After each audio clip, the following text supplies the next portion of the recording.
Buenos días, jóvenes. En esta oportunidad vamos a hablar acerca de la enfermedad metabólica del hígado. Empecemos con la enfermedad de Wilson. La enfermedad de Wilson es una enfermedad genética autosómico recesiva cuyo defecto está básicamente en el depósito de cobre, ¿no? Vamos a ver un poco sobre la definición. Es una enfermedad hereditaria de transmisión autosómica recesiva, ¿no?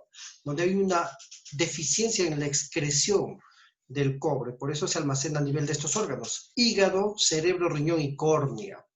Cuando ustedes vean un cuadro sindrómico con afección del hígado, la córnea y el sistema nervioso central, con afecciones psiquiátricas como un síndrome depresivo, etcétera, piensen que puede ser una enfermedad de Wilson. Su incidencia va entre 1 a 30.000 de recién nacidos, ¿no? Y o heterocigotos. Repasemos un poco acerca del metabolismo del cobre. El cobre en la dieta, hay una necesidad de ingesta que va entre unos 5 a 4 miligramos por día. Se absorbe el 60%, se une a la albúmina y suele ser eliminado por la orina o va a otros tejidos, ¿no? Como el hígado, donde se puede almacenar. Eliminamos cobre 1 a 4 miligramos por día, se une a apoceruloplasmina, que es la ceruloplasmina, y a la metaloteíno se une al cobre en forma atóxica, ¿no? La ceruloplasmina es una proteína transportadora, es el auto que lleva el cobre, ¿no? Esta ceruloplasmina, más del 90%, está en el cobre representa el cobre plasmático, es una proteína de fase aguda. El cobre es necesario también para la síntesis de enzimas esenciales, formación de tejidos y la función incluso neurológica, ¿no? El defecto genético está localizado en el cromosoma 13 y es el gen ATP7B, nunca se olviden, el gen ATP7B. Además de eso hay otras múltiples mutaciones, ¿no? A nivel homocigótico para la enfermedad y heterocigótico para la mutación. Entonces el cobre se deposita en el hígado, pero también a nivel del cerebro. Puede dar un daño de diferentes órganos, como el riñón y a nivel de la córnea. A nivel celular el cobre se liga a su unión de manera difusa y el cobre se puede ver con diferentes tinciones, ¿no?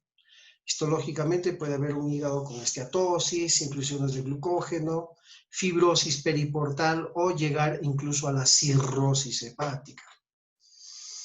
Puede haber cambios mitocondriales muy específicos, ¿no? Suele ser a veces patognomónico hablar de la ausencia de colestasis, útil sobre todo en pacientes que son jóvenes. Clínicamente, ¿qué vemos? Entre los 6 y 40 años puede haber casos también en grupos de niños menores de 3 años o ancianos mayores de 60, ¿no? Donde hay mutaciones, penetrancia y ambiente. Puede variar. La afección en niños generalmente es hepática y en adultos jóvenes es más neurológica. Clásicamente, el 40% del daño es hepático, 50% neurológico y 10% tubular o anemia hemolítica. Y en algunos casos, y al principio suele ser asintomático. Sospechar en niños con transaminasas altas, hepatomegalia o esteatosis, ¿no? A veces el hígado se torna cirrótico y da una afección crónica, que es la forma más común, y suele a veces haber falla hepática o desarrollar hipertensión portal. También simular una hepatitis autoinmune, ¿no? Con síntomas inespecíficos como artralgias, erupciones cutáneas, hipergamaglobulinemia, entre otros, o llegar a ser fulminante en niños y en jóvenes. Neurológicamente, entre los 20 y 30 años implica que el cobre en el hígado también puede provocar daño cerebral con afección hepática, suele ser clínica o subclínica.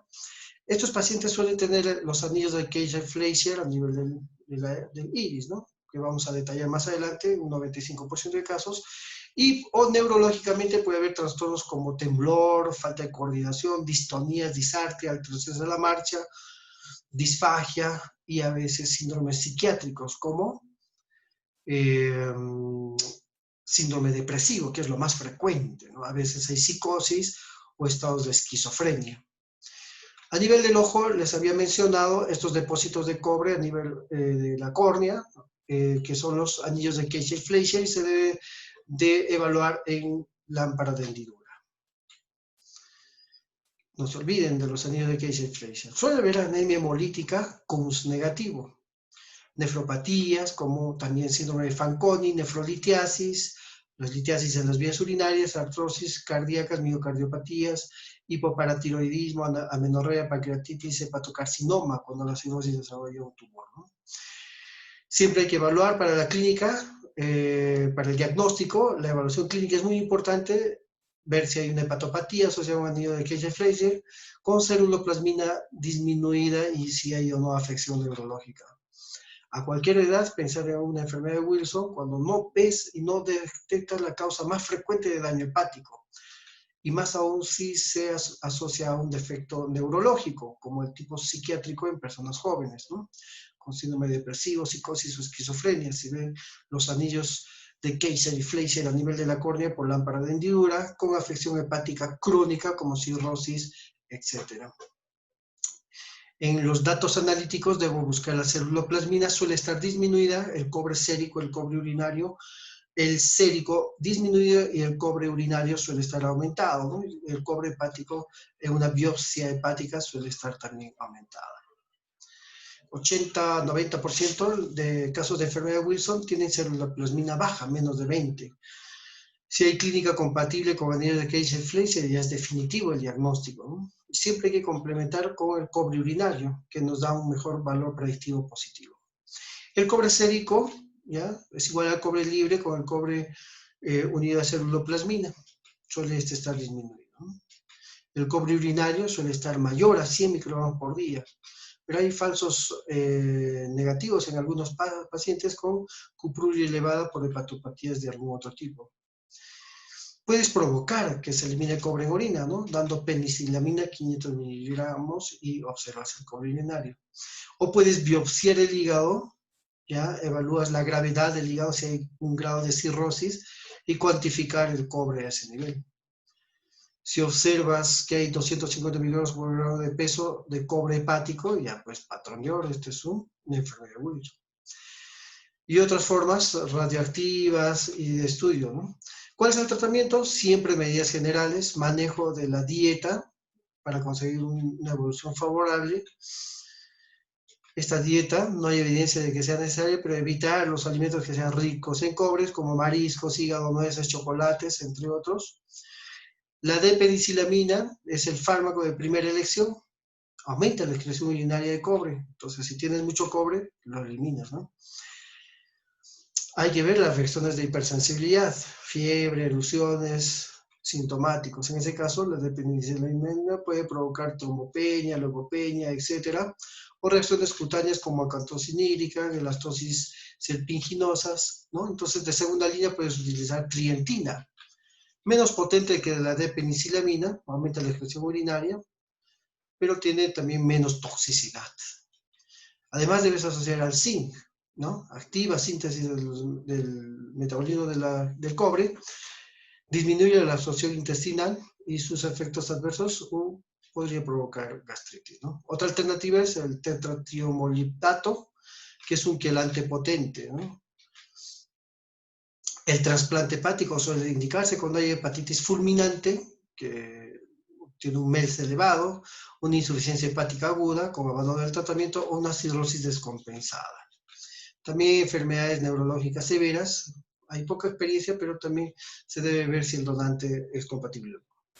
La hemocromatosis es otra enfermedad de depósito, en este caso, hemo significa hierro, sangre, cromo, que se pinta, ¿no? Esos pacientes tienen una piel bronceada por un depósito excesivo de hierro, puede ser primario o puede ser secundario.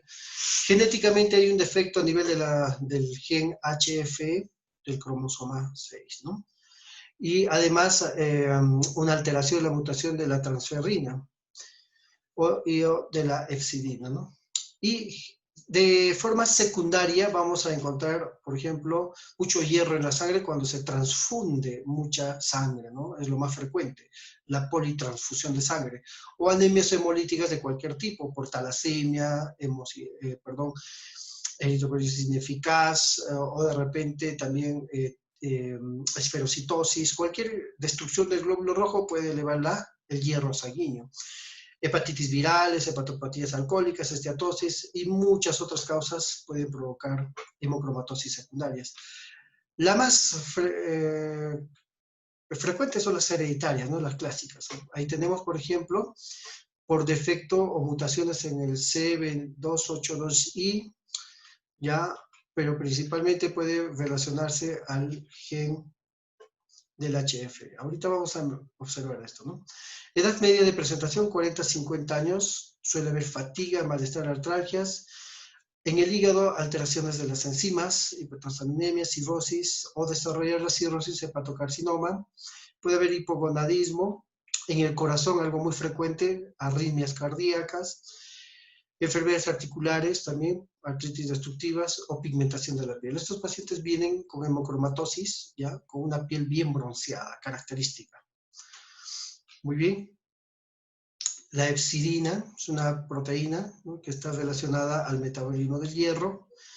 Y la ferroportina es otra proteína que permite la salida del intestino delgado, del enterocito, del hierro hacia la luz, y también la entrada al macrófago o al hepatocito. Entonces, la ferroportina y el gen HFE, ¿no?, relacionados a esta proteína, el HFE, se suelen mutar a este nivel. Una mutación del gen del HFE puede dar una alteración en la función de la ferroportina y también de la hepcidina, lo cual provocaría un almacén inadecuado de hierro a nivel del hígado, ¿no? De alta prevalencia, potencialmente fatal, ¿no? Suele haber una saturación de transferrina mayor a 45. Entonces, estos pacientes suelen tener una enfermedad hepática crónica, diabetes, etc. ¿Y cómo trato una enfermedad por hemocromatosis? Eliminando hierro del cuerpo, con flebotomía, suele ser seguro, efectivo y económico, ¿ya? 1 o 2 unidades de sangre por semana, representa 250 miligramos de hierro por cada unidad, y también puedes utilizar quelantes, ¿no? El pronóstico puede ser causa de muerte, cuando hay falla cardíaca, principalmente, y entre otros, ¿no? El otro defecto es el de la alfa-1 antitripsina. El déficit de la alfa-1 antitripsina se relaciona a múltiples afecciones.